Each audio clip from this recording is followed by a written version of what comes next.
laughed. But the prenup he forgot about changed everything.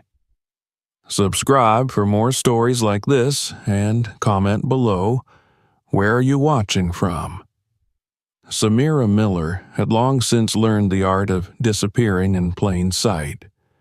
She wasn't invisible by accident. No, it had taken years of careful steps, of calculated silence, of choosing the shadows instead of the spotlight.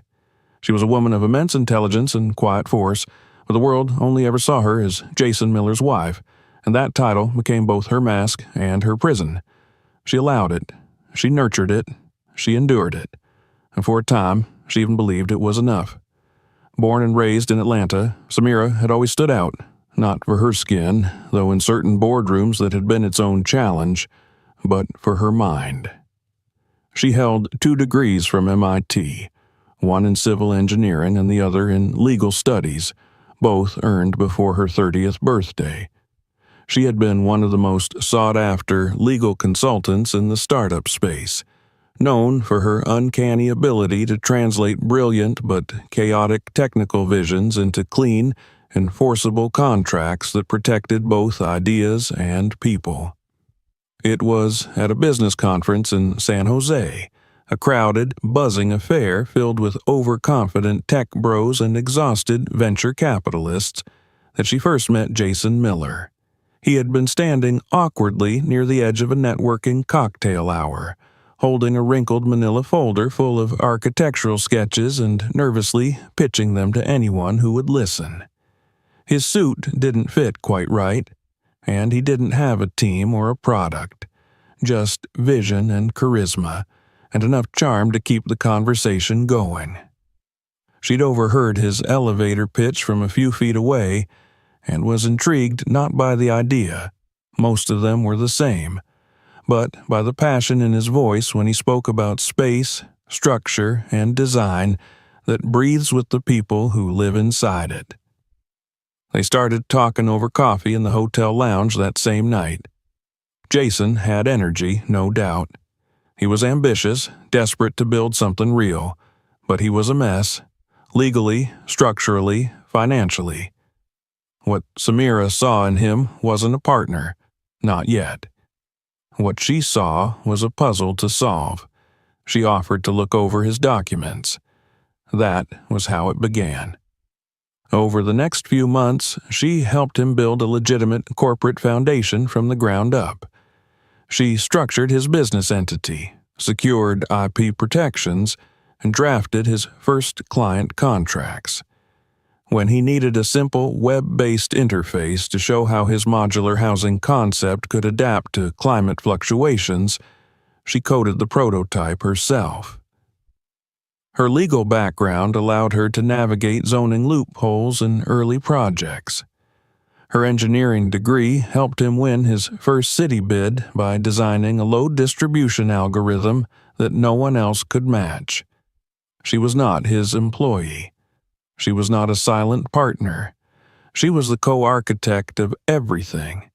And yet, as they grew closer, late nights drafting proposals, early mornings visiting build sites, Jason's natural charisma took center stage. Investors looked at him, clients listened to him. He told stories of his company with such conviction that even Samira, watching from the corner of conference rooms, sometimes forgot she was the one who had built the scaffolding. They started dating officially 6 months after that first meeting. A year later, he proposed with a quiet picnic in Sausalito overlooking the bay. Samira, for all her sharp logic and unshakable realism, had been caught off guard. She loved him, genuinely. She loved his fire, his unpredictability, the way he made her laugh in the middle of deadlines. But most of all, she loved who she was when she was with him, useful, brilliant, essential. She said yes. Before the wedding, she insisted on a prenuptial agreement. Jason blinked in surprise at first, but didn't resist. "You're the lawyer," he'd said with a shrug. "Do whatever makes you feel secure." She drafted the document herself with surgical precision. It was not cruel or suspicious, just fair.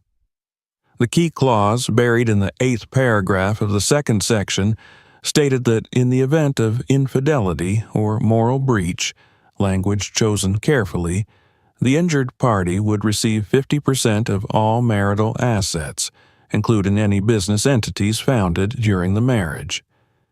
Additionally, it required that any intellectual contributions from either spouse be formally disclosed and acknowledged during a legal dissolution. Jason signed without reading closely. He was in love. He trusted her, and he believed, in his arrogance, that he would never give her a reason to invoke it. Their wedding was small and tasteful, held on the cliffs of Big Sur. Photos from that day would later appear in magazines when Jason's company, eventually named Arcuspace, landed its first 8-figure contract.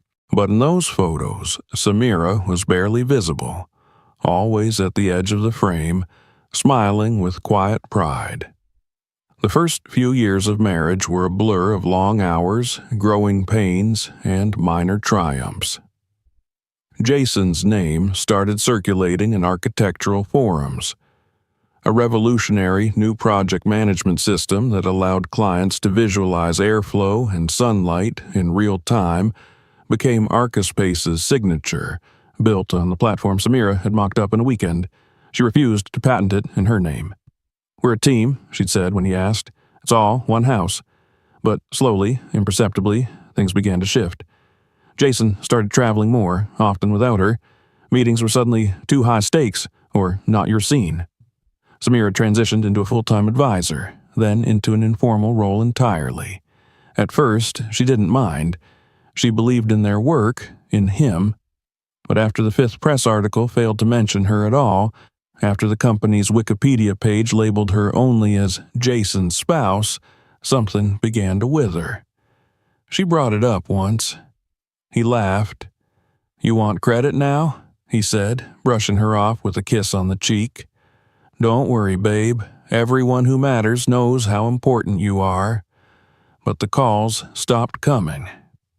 The projects moved forward without her.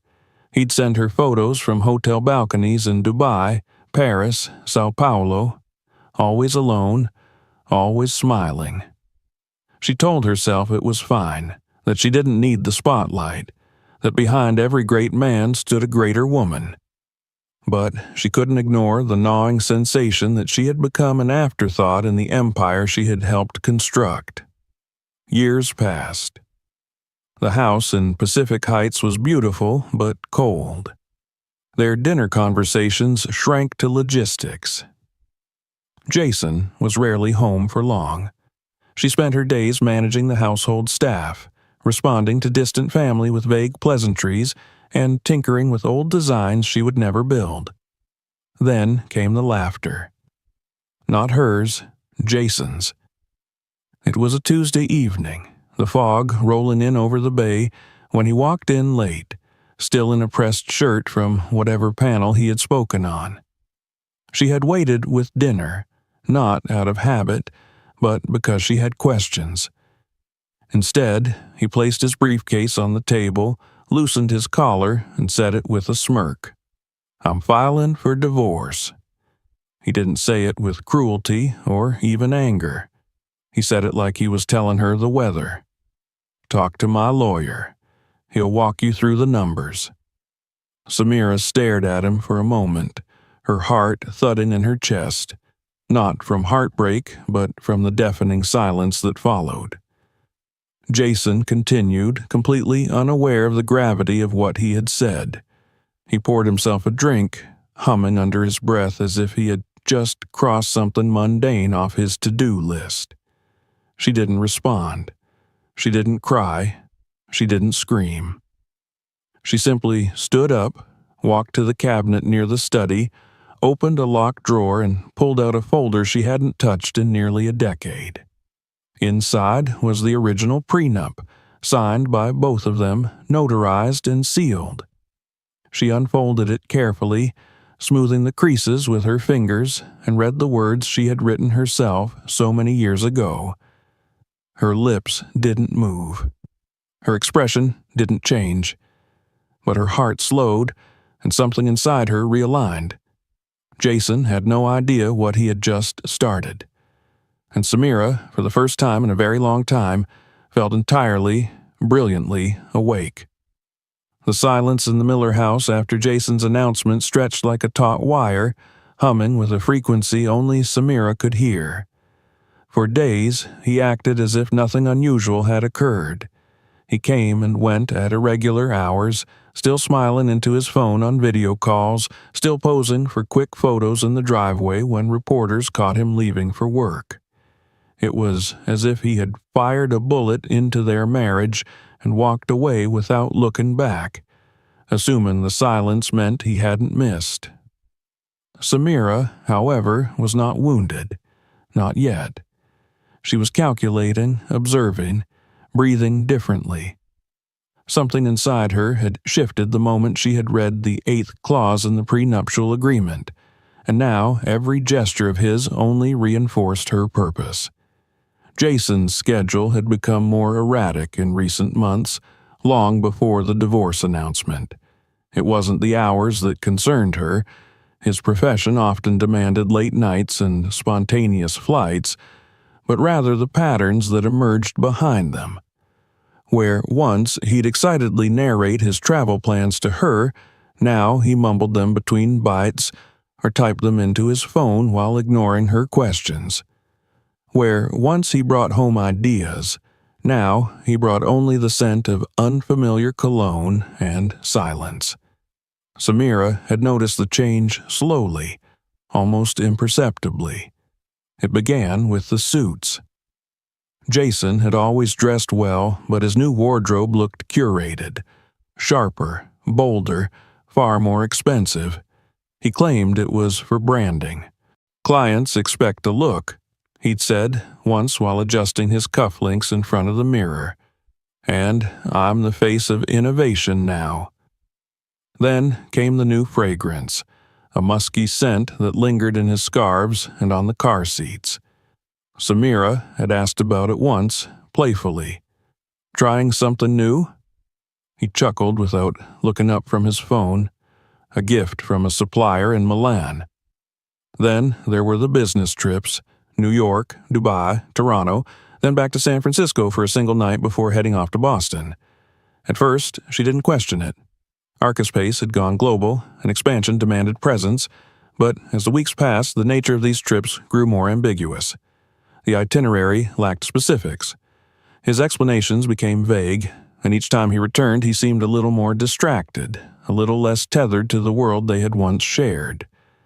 Still, Samira said nothing. She watched. She listened. She noticed how often he mentioned the name Haley, once in passing, then more frequently, always with a casual familiarity that grated against her patience.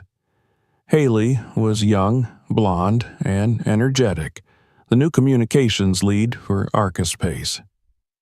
Samira had met her once during a holiday mixer the year prior. She'd shaken her hand and seen the glint of admiration in the girl's eyes as she hung on Jason's every word. It had seemed harmless at the time. Now, she wasn't so sure. On social media, Samira rarely posted, but she paid attention. A tagged photo from an architecture summit in Miami showed Jason standing beside Haley, both of them smiling too broadly for a strictly professional relationship. Another photo, shared by one of Arcaspace's junior partners, caught Jason and Haley seated too closely at a restaurant, his hand resting casually on the back of her chair. The captions were innocent, but the expressions were not. He hadn't even tried to hide it. Samira found herself studying those images late into the night, not with jealousy, but with curiosity. Jason had become a caricature of the man she once knew, still charming, still persuasive, but hollow. His ambition had grown teeth, and it devoured everything in its path, including her. One evening, about 2 weeks after his casual declaration of divorce, he returned home late again. Samira had prepared dinner, out of habit more than desire, and waited for him, not at the table, but in the shadows of the living room. He walked in with a leather duffel bag slung over his shoulder, whistling softly.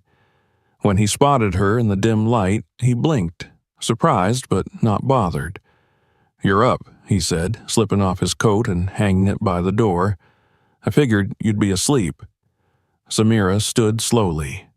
"We need to talk." Jason paused, sighed, and forced a smile as if indulging a child. "Sam, I'm exhausted. Can we not do this tonight?" She didn't flinch. "Then when?" He rubbed his forehead, setting his bag down.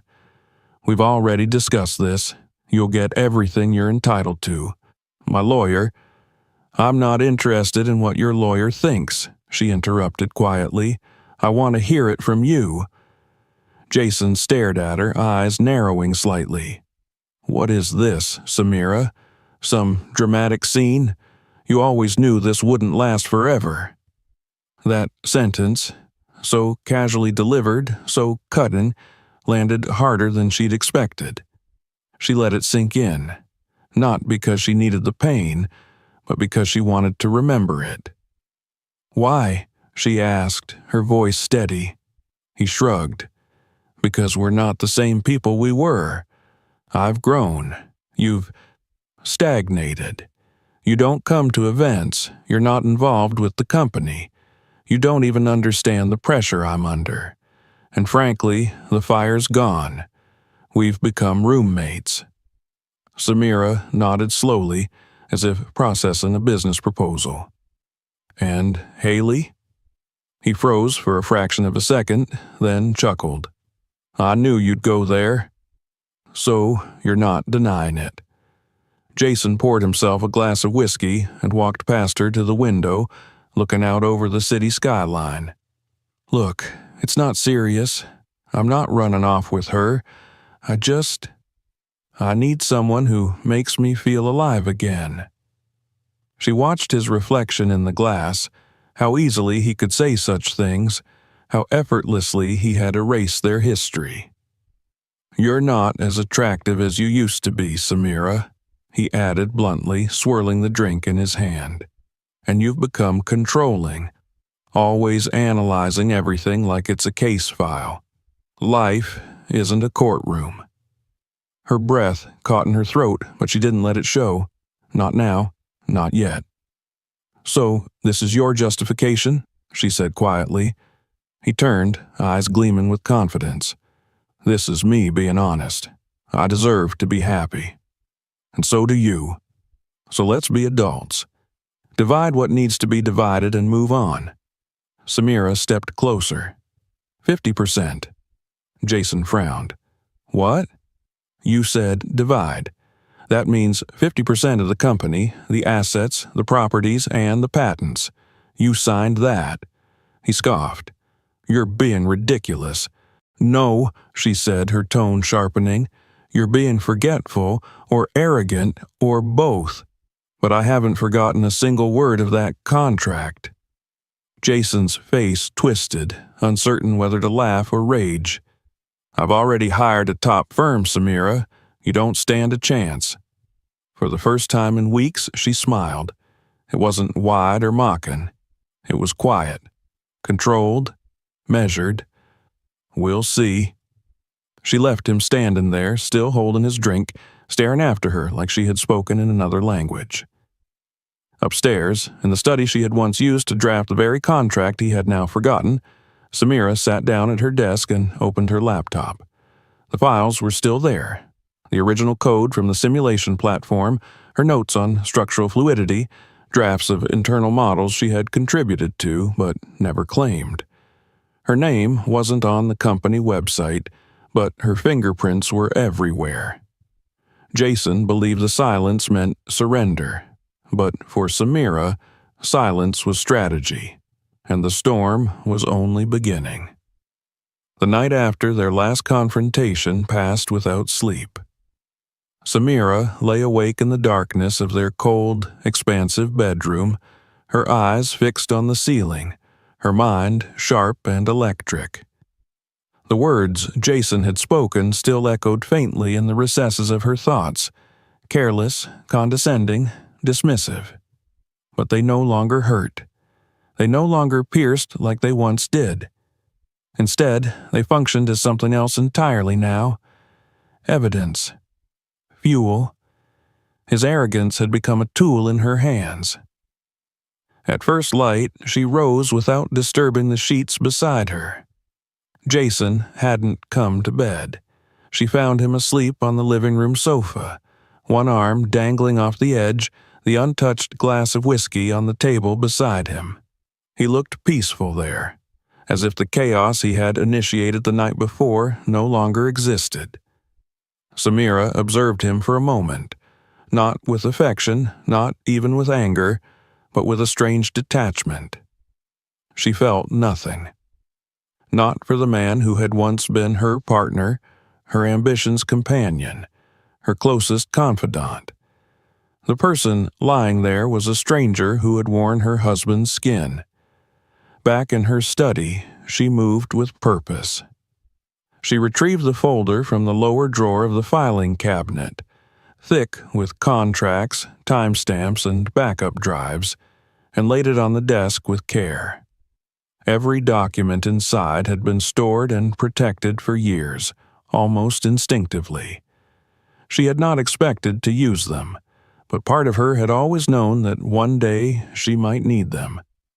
She never anticipated betrayal, but she always believed in preparedness. She began with the contract. The prenup had aged well, printed on legal parchment, signed and dated, and notarized in duplicate. Her own signature was fluid and confident, and Jason's, in comparison, was rushed, as if he had barely read it. She remembered that day clearly now, the sunlit afternoon before their wedding, the way she'd slid the document across the table, explaining each section in calm, professional tones. He hadn't questioned a single clause, only smiled and said, "You know, I'd never hurt you." Clause 8. That was the one. She traced her finger across the bolded line with surgical precision. In the event of confirmed infidelity or demonstrable moral misconduct leading to a request for divorce, the initiating party, herein referred to as the breaching spouse, shall be required to forfeit 50% of all jointly held and derived marital assets, including, but not limited to, real property, business shares, income-based investments, and intellectual property connected to any joint creation during the course of the marriage.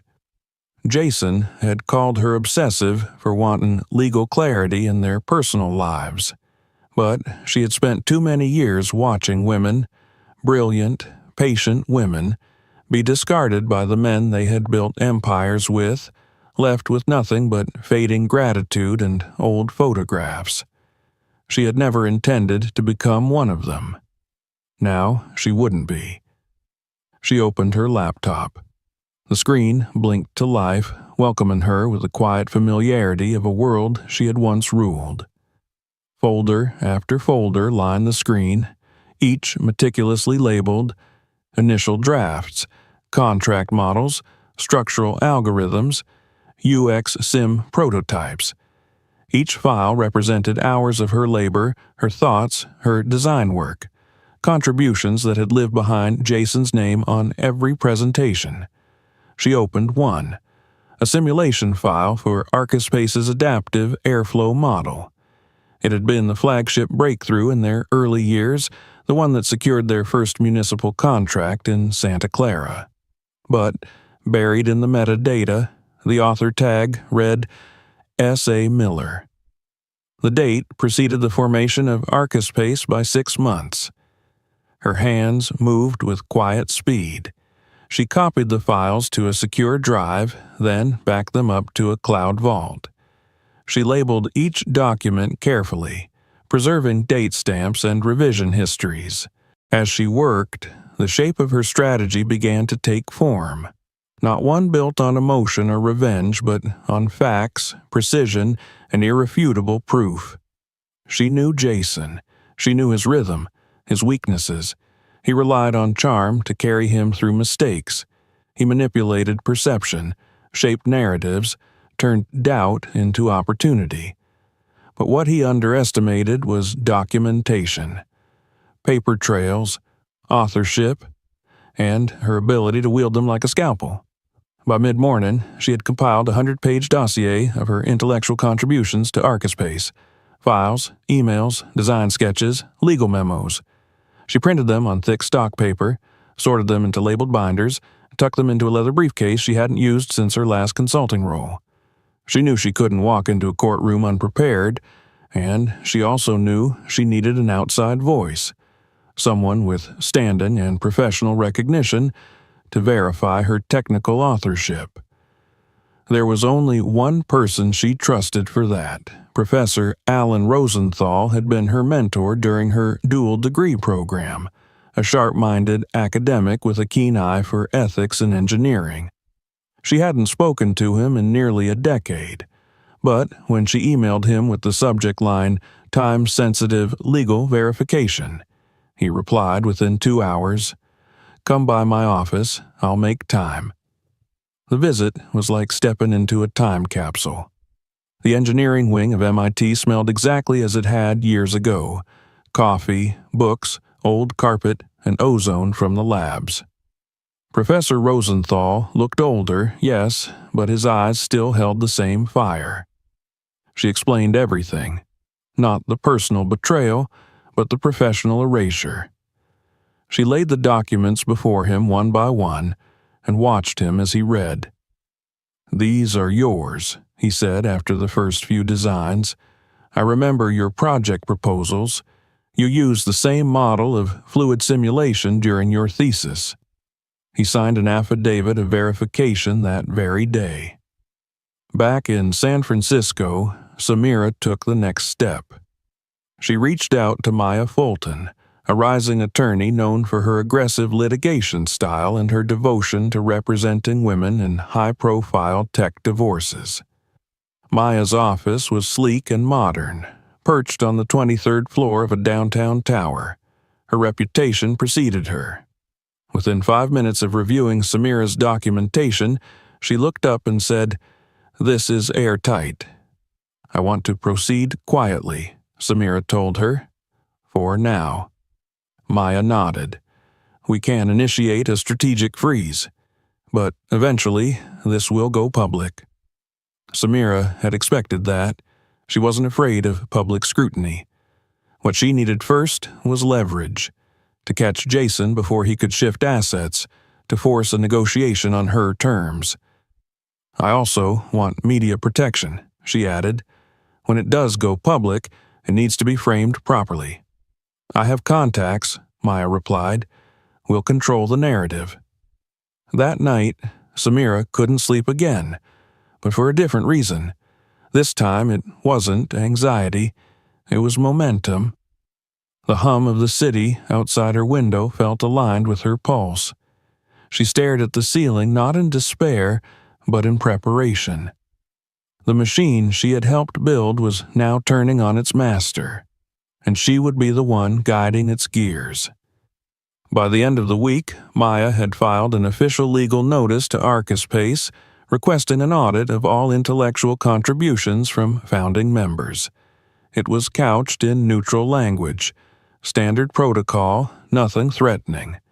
But the notice hit Jason's inbox like a detonation.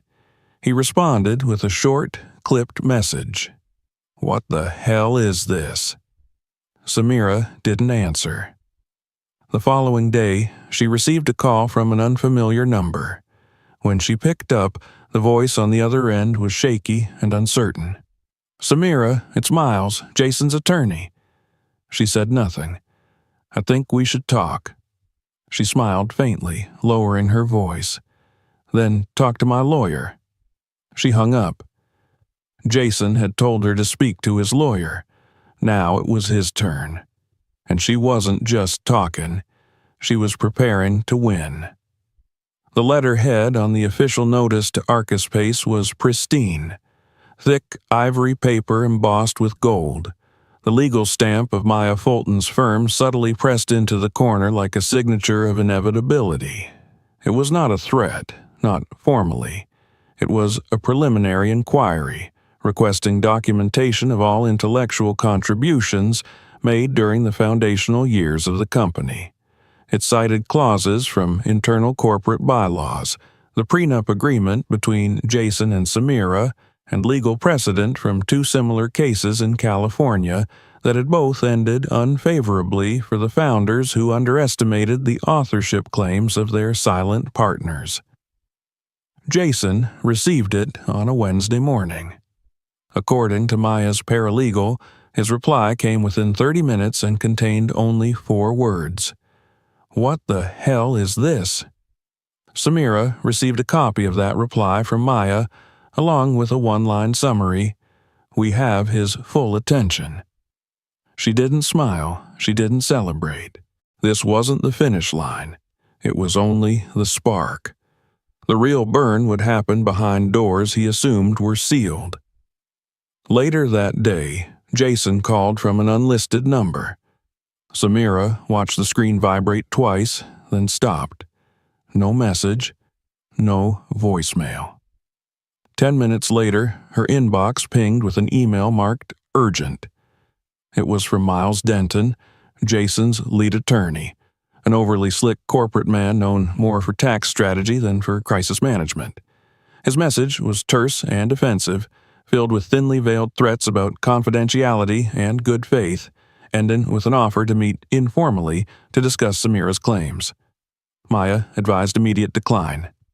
"He's trying to assess your hand before we file anything publicly," she said as they sat across from one another in her office, San Francisco's skyline stretching out behind them. "But let's give him what he wants, just not what he expects." The meeting was set for Friday. It was to be held at a discreet private conference suite at a boutique hotel in the Mission District. No branding, no press. Just Samira, Maya, and a stunned man about to realize how thoroughly he had underestimated the woman he once told to talk to his lawyer. Jason didn't show up himself. That would have been too direct, too vulnerable. He sent Miles, who arrived precisely on time in a 3-piece navy suit, briefcase in one hand, an unnecessary confidence in the other. He smiled as if greeting an old friend, extended his hand, and addressed Samira in the patronizing tone that so many had used on her over the years. She didn't take his hand. She simply nodded and gestured for him to sit. Maya began the meeting with formalities. "We're not here to negotiate," she said calmly. "We're here to ensure that your client understands the gravity of the situation before we proceed." Miles chuckled. "With all due respect, Miss Fulton, we find this entire direction somewhat speculative. Jason has built Archispace with his own hands over the past decade. Any claims of outside authorship, especially from a spouse, carry considerable scrutiny." Samira opened the leather portfolio she had brought and placed it on the table. With quiet deliberation, she took out the printed stack of documents. 112 pages indexed and tabbed. She handed them to Miles without a word. He began to read, slowly at first, then more rapidly. Then his brow furrowed. Maya leaned back, giving him space. "These documents," he murmured, "contain internal modeling code." "Correct," Samira replied, "authored by me, before Archispace was incorporated." He kept flipping. More sketches, emails, simulation files, contracts with her signature, preceding any formal employment. There was a notarized statement from Professor Rosenthal, a patent application draft with her initials embedded in the metadata. She had signed it away voluntarily at the time because she believed in the shared vision, because she had been his partner in every way that mattered. Now, that trust had become the rope he had used to hang himself. Miles cleared his throat. I assume you have copies?" "Multiple," Maya said. "Encrypted, filed, backed up on 2 continents. Shall we continue?" The next file was the prenuptial agreement. Maya turned to the bookmarked clause. Miles scanned it once, then again. He took out his own phone, no doubt checking the date of signature and official filing. His silence deepened. "This clause," he said, "is unusually specific." "Because she wrote it," Maya replied. "You'll notice the language mirrors state precedent on intellectual contribution during marriage. Miss Miller was a practicing consultant at the time. She wasn't just protecting herself. She was anticipating reality." Miles looked at Samira for the first time with real recognition, not as a scorned wife, not as an angry woman, but as a strategist, a professional, a threat. "This isn't just a divorce proceeding," he said carefully. "It's an asset war." "No," Samira said softly. "It's a correction." The meeting concluded with polite tension. Miles promised to speak with Jason. Maya gave him 48 hours to respond with a formal offer. If none arrived, they would proceed with a full suit. One that would include demands for dissolution of asset holdings, authorship recognition, and compensation for revenue earned from her contributions. Maya also hinted that a media inquiry was pending, and they were prepared to confirm her involvement with the core Arcaspace platform when asked. That evening, Jason broke his silence. He texted Samira at nearly midnight. "Can we talk?" She didn't reply. Instead, Maya forwarded her a copy of the PR release they had prepared in case the case went public. The headline was simple and clean. Co-founders' intellectual property at center of Arcaspace legal battle. They hadn't released it yet, but Jason would know it existed. The next day, word began to spread. Subtle at first. Within the tight-knit circles of venture capital and architecture forums, people began whispering. Someone had filed for audit. Arcaspace might not be as clean as it looked. Investors sent inquiries. Board members demanded clarification. Jason tried to stay ahead of the spin, but it was already too late. His silence read like guilt, and the only person who could clarify anything was the woman he had publicly ignored for years. Within 72 hours, the first media contact reached out. A mid-tier tech columnist with good instincts had received a tip from someone in the city's legal community. They wanted a statement. Maya advised against immediate comment, let Jason scramble first, but Samira agreed to one condition. If Jason or his team went to the press, they would release everything. Names, dates, proof. By the end of the week, Jason's second legal firm quietly stepped back from representation. The senior partner had reviewed the prenuptial clause and decided it was a liability. Jason was forced to bring in a crisis manager, an expensive woman from New York who specialized in salvaging reputations. Her fee was astronomical. Her advice was simple. Settle before the story becomes public. Jason, for all his ego, finally realized he was bleeding in the water. The sharks weren't circling. They were already taking bites. He sent a final message to Samira. "Please, let's resolve this privately. What do you want?" She stared at that message for a long time before forwarding it to Maya. Later that evening, Samira sat alone in her study, the windows open to the wind rolling off the bay. The briefcase still rested on the floor beside her desk. She didn't feel triumphant. Not exactly. What she felt was more profound, a return to self, a clarity she hadn't tasted in years. The silence in the house no longer felt oppressive. It felt earned. Jason had built an empire of glass and mirrors.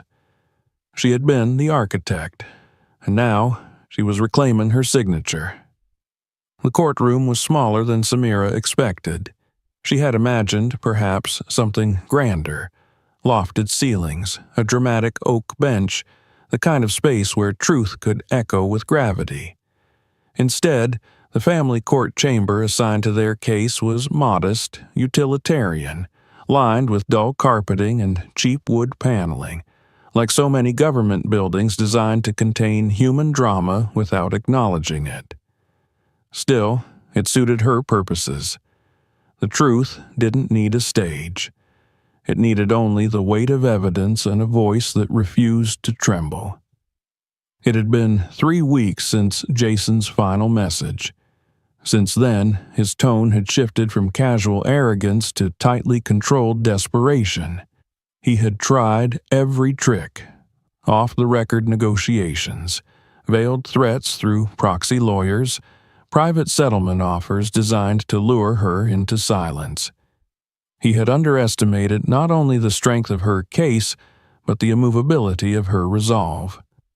His final offer had included a payout, a non-disclosure clause, and a carefully worded public relations script where he acknowledged her early involvement in the founding of Arcaspace. He had even offered to call her a creative advisor. Samira rejected all of it with a single word: no.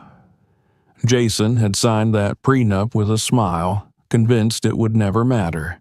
Now it was the cornerstone of her case, and there was no script in the world that could rewrite it. On the morning of the hearing, Samira dressed with the same attention to detail she had once given to preparing legal exhibits. Her suit was charcoal gray, tailored with surgical precision. Her hair was pinned in a smooth twist. Her makeup was understated, flawless. She wasn't dressing to impress. She was dressing like the professional Jason had erased in every press photo of his so-called solo success. She stood before the mirror for a long moment, then slid the thumb drive with her evidence into her leather briefcase, the same one she had used during her last consulting role a decade ago. She closed the latch and exhaled slowly.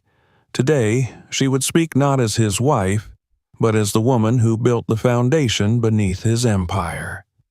Jason arrived with his new attorney, a former federal prosecutor named Alan Vexler, known for his aggressive litigation style and icy demeanor. He was well prepared, polished, and deeply uncomfortable with the facts of the case he had been handed. Jason followed behind him, his usual confident gait slowed by the weight of bad optics and worse evidence. His hair was slightly disheveled, and the circles beneath his eyes hinted at more than a few sleepless nights. When his gaze met Samira's across the courtroom, he didn't smirk or nod. He just looked away. Maya sat beside Samira, calm and unshakable, her binder open, every tab marked. They didn't exchange many words. None were needed. Everything had already been said. Everything had been prepared. The judge was a woman in her late 50s with steel gray hair and a no-nonsense voice. Her nameplate read Honorable Meredith O'Hara. As she called the case to order, there was no drama, no gasps from the gallery, just the soft rustle of legal documents and the shuffling of chairs. But Samira felt the air shift. This was no longer a marriage unraveling. It was an empire being audited. Jason's team opened with a request for limited discovery, arguing that Samira's claims, though passionate, did not demonstrate formal ownership or contractual employment with Arcaspace. They attempted to frame her as a supportive spouse, minimizing her technical contributions as informal, undocumented, or merely inspired conversation. The implication was clear. She had been helpful, but not essential. Maya let them finish. Then, with the unhurried precision of someone fully in control, she introduced the prenup into evidence. She read aloud Clause 8, her voice smooth and resolute. She then submitted the timeline. The formation of Arcuspace, the dates of Samira's prototype designs, the initial modeling code, and the revenue trajectories that followed each release of the systems she had helped build. Professor Rosenthal's affidavit was introduced, along with 3 expert declarations verifying that the architectural simulations used by Arcuspace bore distinct mathematical patterns pioneered by Samira years earlier in her academic work. Jason shifted in his seat, his jaw tight, his hands clasped too tightly in his lap. Then came the emails. Samira had kept every message, every digital trace of her work. Correspondence with Jason in which she outlined development strategies, drafted contract language, and described design logic in painstaking detail. Emails where Jason praised her insight, where he thanked her for solving the airflow model that won their first city bid. Messages where he called her the engine behind the dream. She watched the judge's expression change as each piece of evidence was presented, not dramatically, but unmistakably. A subtle tightening of the lips, a sharper focus in her eyes. She was no longer seeing a bitter spouse. She was seeing a co-founder. When Maya played a short clip from a video call dated 5 years earlier, where Jason described Samira as the brains behind our simulation engine, the courtroom fell silent. Jason's lawyer tried to object, claiming the clip lacked context, but the judge overruled it. "Mr. Miller," Judge O'Hara said, addressing him directly for the first time, "did you or did you not refer to the petitioner as a foundational contributor to your company's intellectual property?" Jason cleared his throat. Yes, but it was a figure of speech." "Do you make a habit of attributing critical components of your proprietary software to people who had no involvement?" Jason paused. "No, Your Honor." The judge leaned back, scribbled a note, and looked at Maya. "Proceed." By midday, the shape of the outcome was clear. Maya rested her case, confident and composed. Alan Vexler, visibly rattled, attempted to introduce last-minute testimony regarding Jason's recent financial losses, arguing that a 50% forfeiture would destabilize the company and harm innocent employees. It was a thin plea for sympathy, one that the judge met with dispassion. "When Mr. Miller signed this contract," she said, "he did so with full capacity and legal counsel available to him. Furthermore, this court finds that the petitioner's contributions were not only substantial but central to the creation and monetization of intellectual property which Mr. Miller has profited from exclusively. The clause in question is enforceable. The evidence is overwhelming." Jason closed his eyes. The judge's ruling was clear and unequivocal. Samira was awarded 50% of all joint marital assets, including real estate, company shares, and revenue derived from products developed with her input. She was also granted formal co-authorship status in the intellectual development of Arcuspace's simulation platform. Jason was given 60 days to provide full financial disclosure and execute all necessary transfers. There was no applause, no grand declaration, just the sound of a gavel tapping twice. As the courtroom emptied, Jason lingered behind, staring at the empty bench. He didn't speak to Samira. He didn't try to intercept her. Perhaps, finally, he understood that nothing he could say would undo what had been done. Outside, the sky was overcast but bright. Samira stood on the courthouse steps, inhaling deeply, the cool air sharp in her lungs.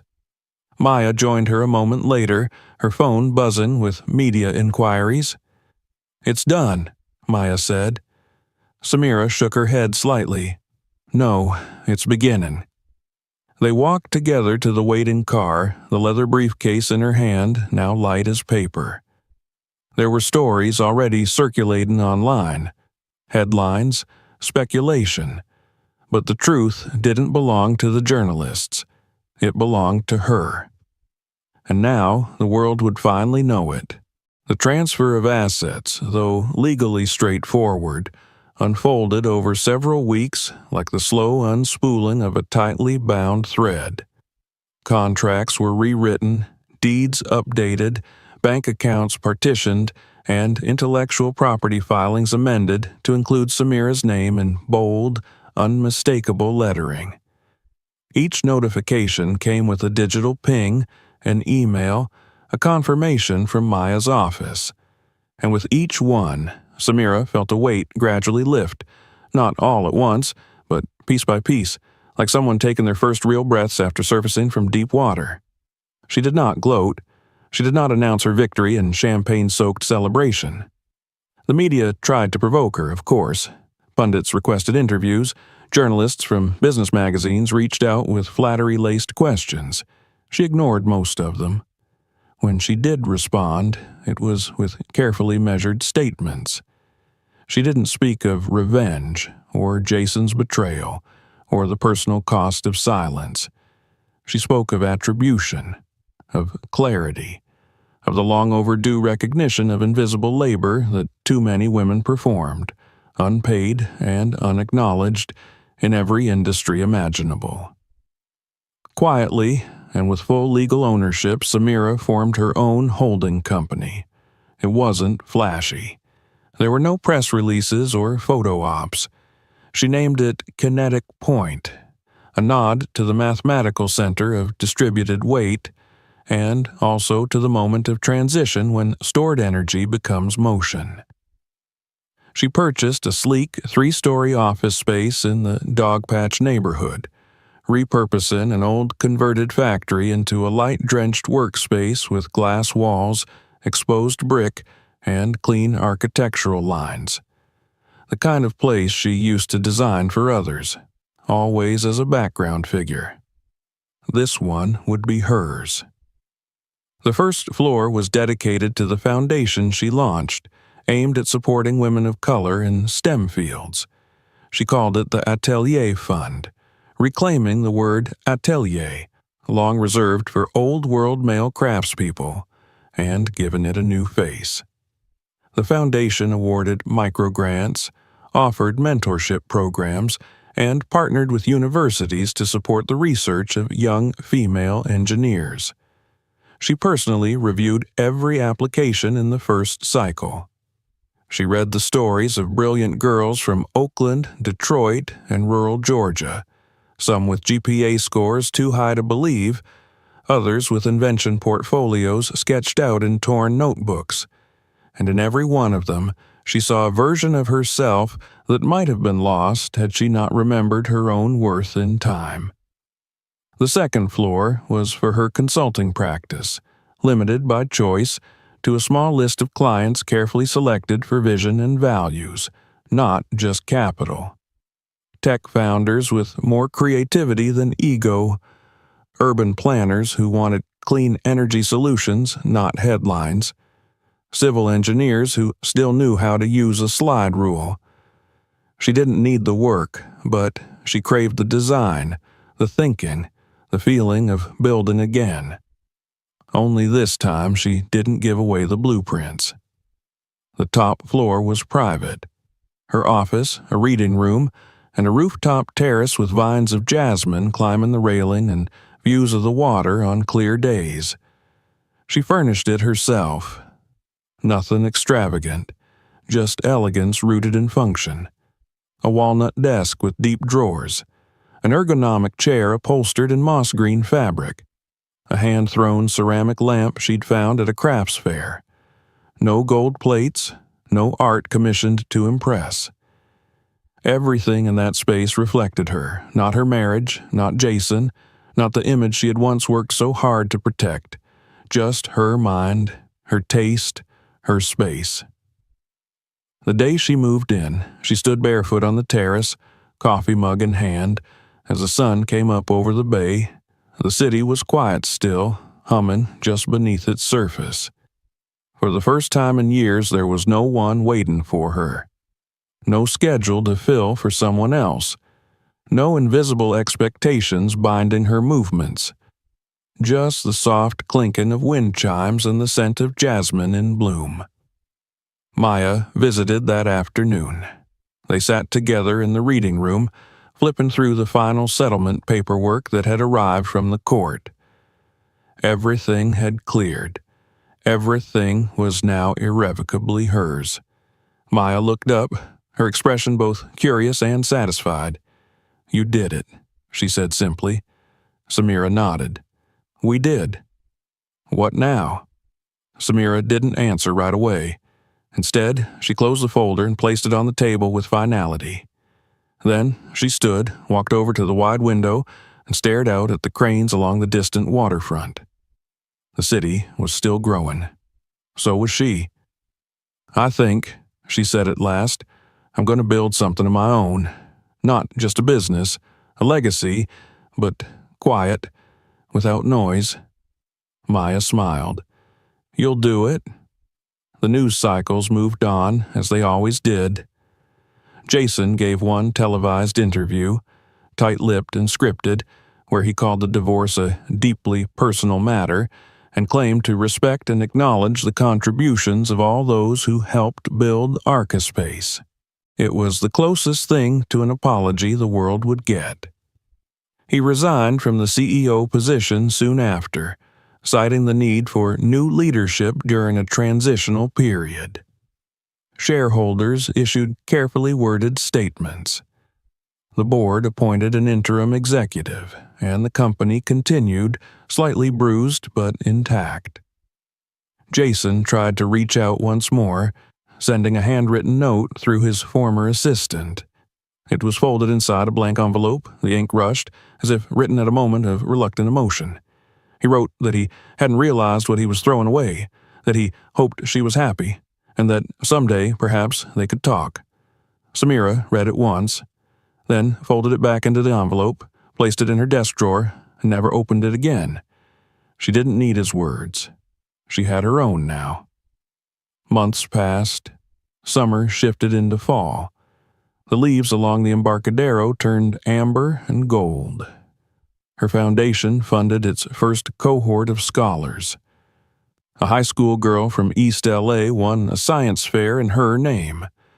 Samira was invited to speak at conferences, to accept awards, to grace the covers of magazines that once only quoted her husband. She declined most of them.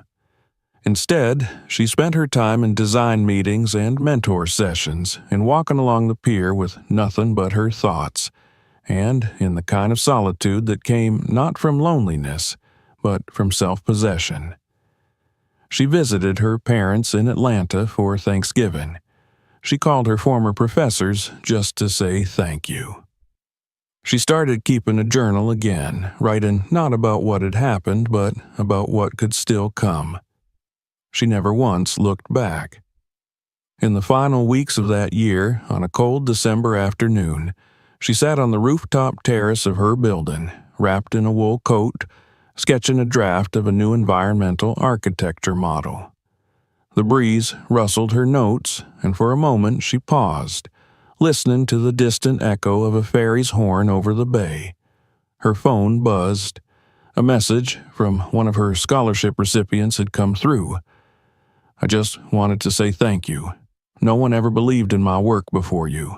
I hope I can make you proud." Samira read it twice, then looked out toward the horizon. The city had changed. She had changed. The silence was no longer something she endured. It was something she owned.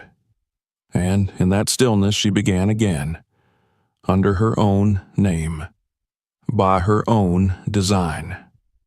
The year that followed the finalization of the divorce moved with a strange fluidity, as though time had finally aligned itself with Samira's internal rhythm.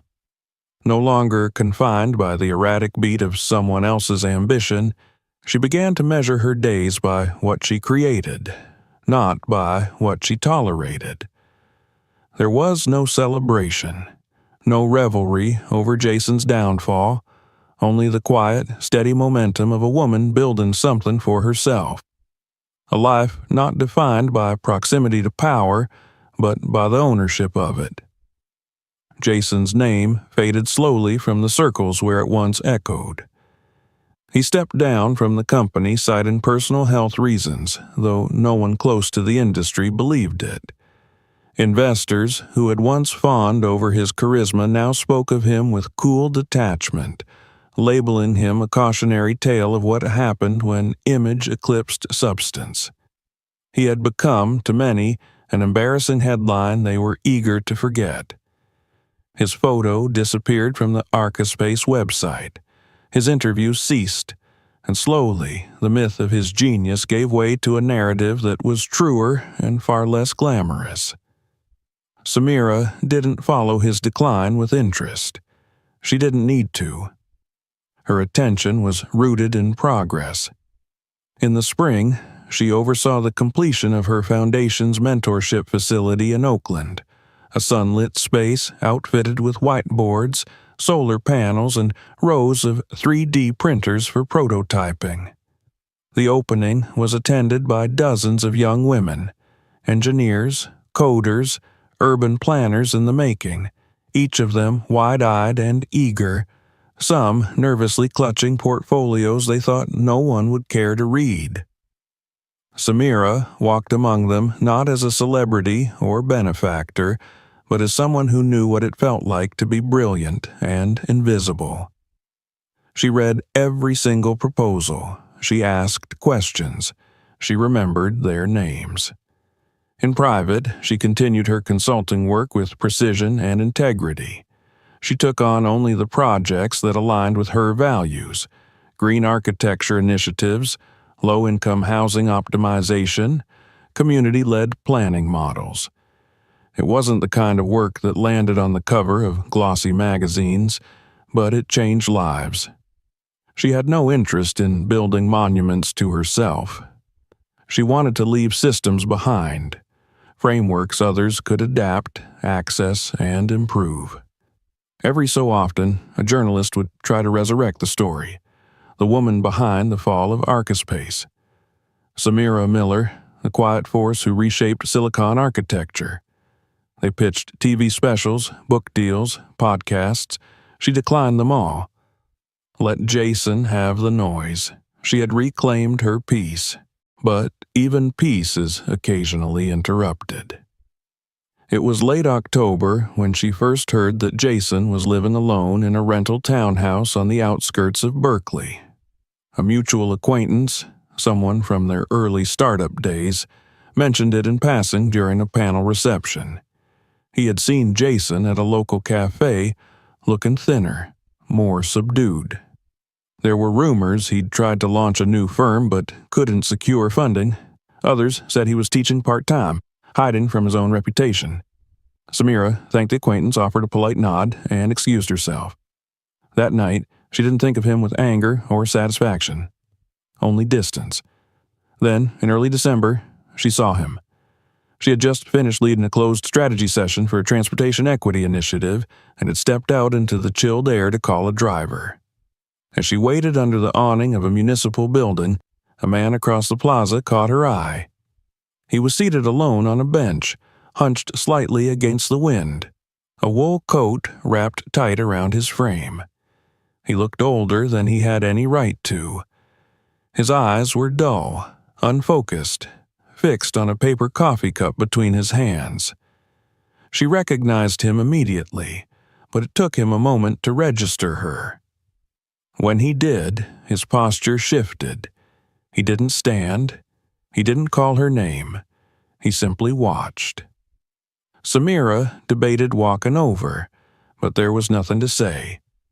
Nothing that hadn't already been written in court documents and legal transfers. Nothing that would undo the years he spent erasing her work with smiles and empty praise.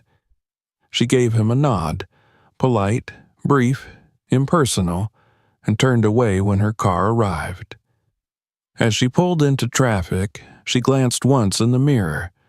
He was still sitting there, his shoulders drawn inward, looking like a man weighed down not by circumstance, but by the consequences of his own choices.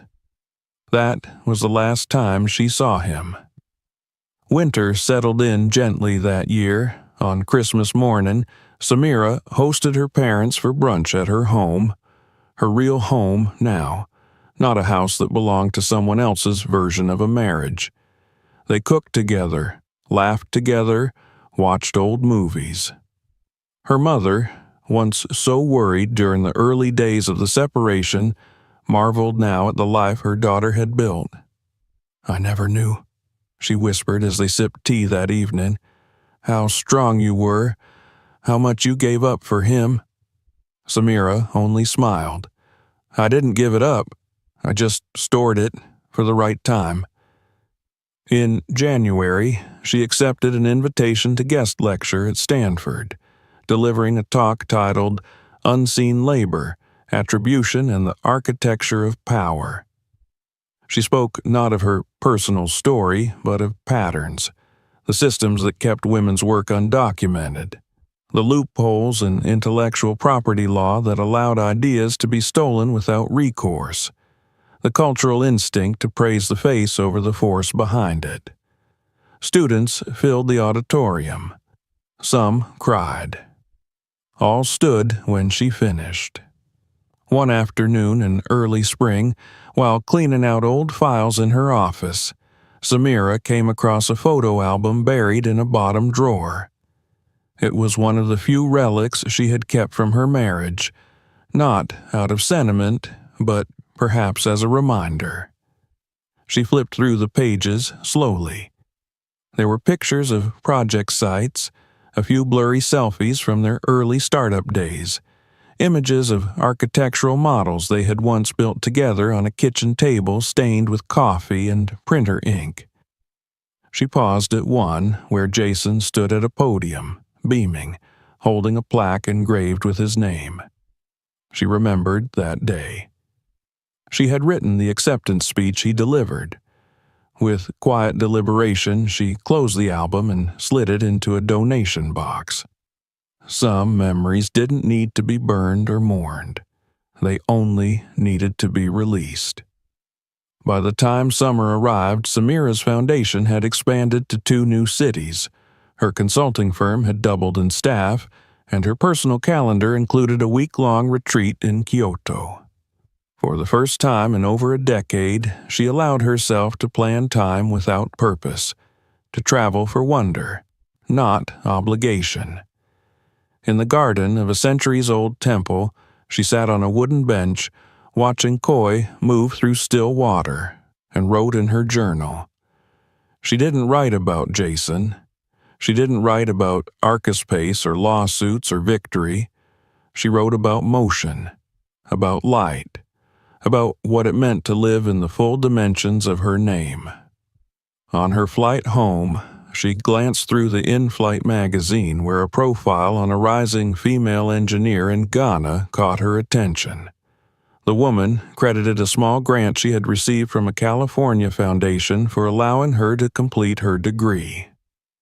Samira's name was listed in the acknowledgments. She smiled and closed the magazine. Back in San Francisco, the city moved at its usual clipped pace. Trains arrived and departed. Towers rose. People rushed toward destinations. But Samira walked at her own speed now, past the place where she had once been forgotten, past the voice that once told her to be quiet, past the man who had assumed she would never rise. She never looked back. Jason stayed where he was. And she moved forward.